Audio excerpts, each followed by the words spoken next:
Hey everybody, I'm spinning a cool braid and I have already taken it apart and I'm halfway through spinning it because I got a little overly excited about it and started last night.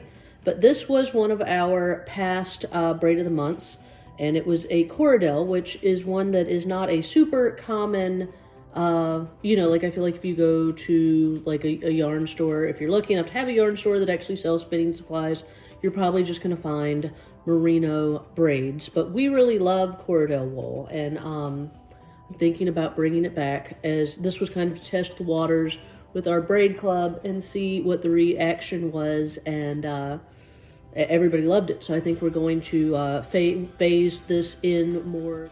So without further rambling on my part, what I was going to spin for this particular braid, my project I had planned, was you've seen my channel, my go-to spinning technique is usually, I describe it as kind of a semi-woolen. I like to do more of a supported long draw, which is where you're pulling the fibers back towards your hip, kind of, and then I like to support with this hand.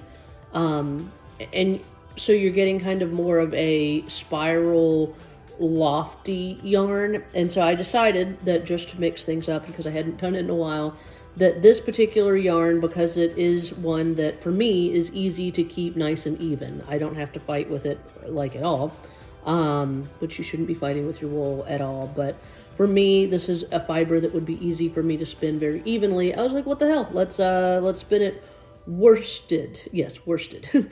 So for worsted spinning, and you'll see in the rest of this video, instead of pulling back and getting that nice spiral, you're going to be actually pulling forward. So you'll notice I'm doing a forward pulling motion. So it's going to be a much shorter motion of pulling forward and then smoothing back, and then pulling forward and then smoothing back. And by doing that, you can see, and let me get another piece.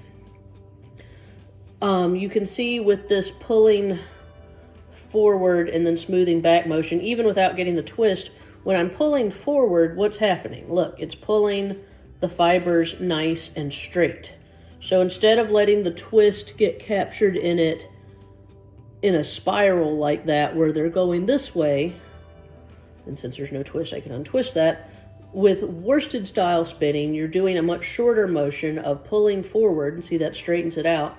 So then when your twist is getting in there, it's getting captured in there in a much more compact yarn than if you were getting the twist into it while it was already kind of going in a spiral. So obviously it's got the spiral some because it's yarn, but it definitely, a worsted style yarn, you're going to get the single ply yarn that doesn't have very much air or loft or fluff to it. So you're going to get these really nice compact singles, which are great for either single ply yarns by themselves, or if you were trying to do like a fancy chain ply, or if you wanted just a yarn that had really good stitch definition.